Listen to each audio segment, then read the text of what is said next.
setup here. Of course, today I decided to make a video. It starts to rain, so move some of the patio furniture underneath the gazebo. But here's the stuff I use. I use Woodland Scenic's static grass in 2 different colors. I'll get a close-up so you guys can see it. Some turf blend from Woodland Scenics, and then you'll need some brown spray paint to spray them first. And then I use, and you got to be secret about this and kind of do it when your wife's still sleeping, but still some of her hairspray, and that'll help hold the static grass and stuff on. We'll get you in a little bit closer, and I'll kind of show you the basics on how I do it. It's pretty simple and easy. Alright guys, so these are trees that I buy. You can get them at like Michael's, and I think these ones actually came from Walmart during Christmas time. They have a big plastic like snow base on them, so I usually just grab there's a wire here you can kind of see. I usually take pointing those pliers, hold the wire, and then if you grab it and just kind of turn, you can pop them off. But I take them off, and basically you want to spray paint the whole thing brown to get rid of this snow cover or whatever, because if you don't, as you can see on some of these first attempts I did, the white actually kind of sticks through. So we'll do a spray and stuff, and I suggest wearing some rubber gloves when you do this, because you got spray paint sticking to you, then you got the flock and stuff. Next thing you know, your thumb and stuff's gonna look like one of the pine trees. And I mean, if you're into that kind of thing, that's cool, but I don't really want that on me. So all right, so let's get started.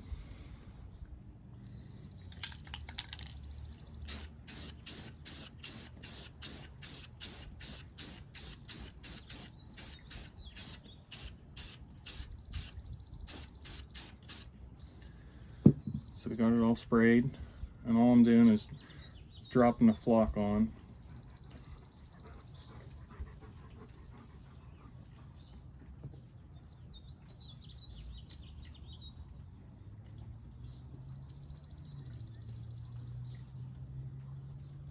The paint kind of helps hold the flock on to it too, so the biggest thing is you got to try avoiding letting big clumps fall.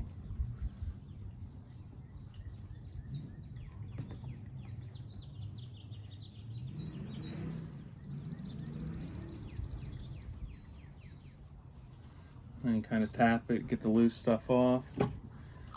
Take some of the hairspray, and you just want to do kind of an even coat the whole way across it. And there you go. Pretty simple. And then I have foam insulation here. I just stick them in the foam insulation until they dry. It takes a little bit and they're dry. So we'll do a couple more. And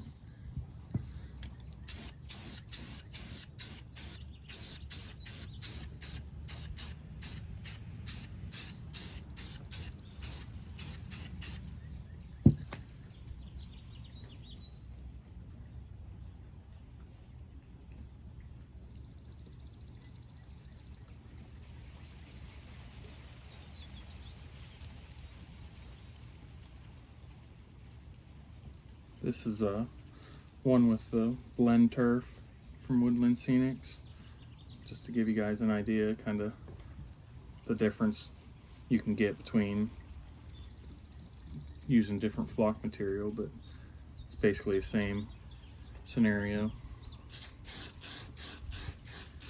I like to try leaving some of the brown stick through, because I feel like it gives you more of a true pine tree look, but you know how pine trees are, they're all over the place as far as color. But it's pretty simple, it's cheap. I think 15 trees at Walmart is like $9.97. So this is basically just what I did for my trees. I mean, they're not the craziest detail, but I think they look better than a lot of the store-bought ones. So the nice thing about these sets or whatever you buy from Walmart is they come with different sizes, so it's kind of nice to have the variety when you're putting them on the layout, that you can add some depth to your scene or whatever when you're doing it.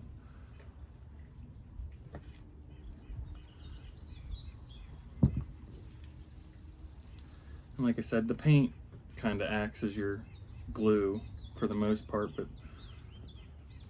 the hairspray helps too. Plus, depending on what kind of hairspray your wife has, makes your layout smell a little bit nicer too. But that's basically the gist of it. Now I buy furnace filter too, and I use that to build like hedges for backyards or around, I don't know, industrial scenes and stuff. So I'll get that and show you what I got and show you kind of how I go about doing that. It's basically the same thing, but I think it turns out nice. The static flock, I use the dark green. I think that's this one here. And then, like I said, blend turf.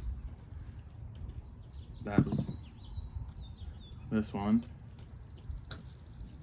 And then we got the last one, which is, let me see here, the medium green flock. But I mean, you figure normally $12 for the scenic stuff, so I mean, you get all this, you could make 200 trees for probably under 30 bucks, where woodland scenics one's what, $30 for 2 trees.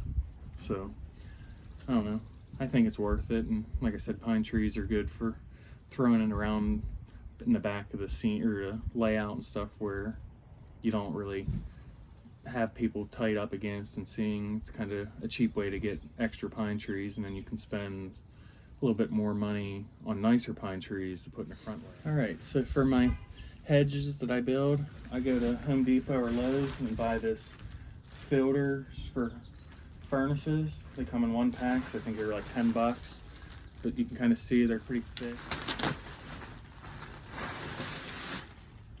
So like I said, it's about an inch thick, and all I'm doing is I take a pair of scissors and I cut it to the height that I want.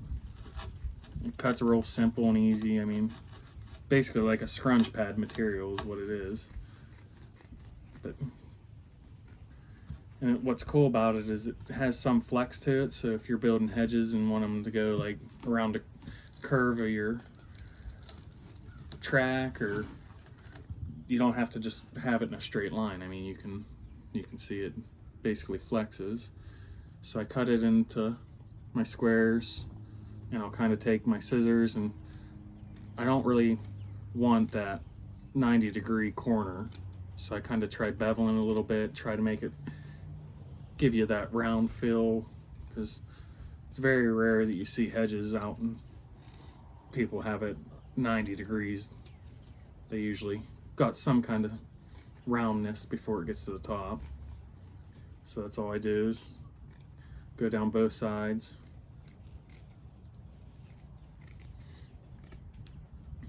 And like I said, you can make them 2, 3, 4 inches high, but I kind of stick to this like 1 inch, just because I think it looks good with, like, in your suburban areas when you have people and stuff up against them. They're basically like you'd make a privacy fence. So you can kind of see it's not perfect, but I mean, hedges aren't usually perfect to begin with. So I'll get my gloves on, and it's basically the same process. I spray paint the whole thing brown so you don't see this blue unless you want to have Smurf house. And then I use the same stuff, the flocking material. I mean, you can use the blend turf or any of it. You just basically want that brown and green. And then, all right. The biggest thing with when you're spraying it, I try to go like both ways, because depending on how you have it on the layout, you might see blue. So if you hit it from both angles, kind of get it all, you just want to get a nice good coat of brown to cover that blue. And I mean, I guess by rights you could probably just leave it like this if you wanted to, if someone didn't take care of their hedges and just made it brown, you know. I try to keep my stuff nice, so we're gonna go green. So this is just the blend turf, and it's kind of all about, as you're doing it, you'll kind of see the coverage that you want on it. I mean, sometimes you see, like, if people cut their hedges too early in the year, it kind of kills it off a little bit, and you'll start seeing more of the brown branches underneath it show out through. If it's mid-season, the best part of growth, and it's all completely green, so it's kind of like you can test that as you go. Keep putting on until you like that style or that amount or whatever. But you see, it's so when it's on the ground, it would. But it's pretty simple, pretty easy. And like I said, these filters are really cheap too, and they I think these sheets are like 20 by 24, and if you're only cutting an inch out of them, you can get a lot of hedges for suburban scenes. Pretty simple. Same deal. All right, so here's kind of like what they look like. And all I do is I take my toothpick and I shove it down through, kind of push it down in a little bit, and it takes your eye away from it. So if you wanted it to kind of bend like a snake, just kind of keep pushing those in.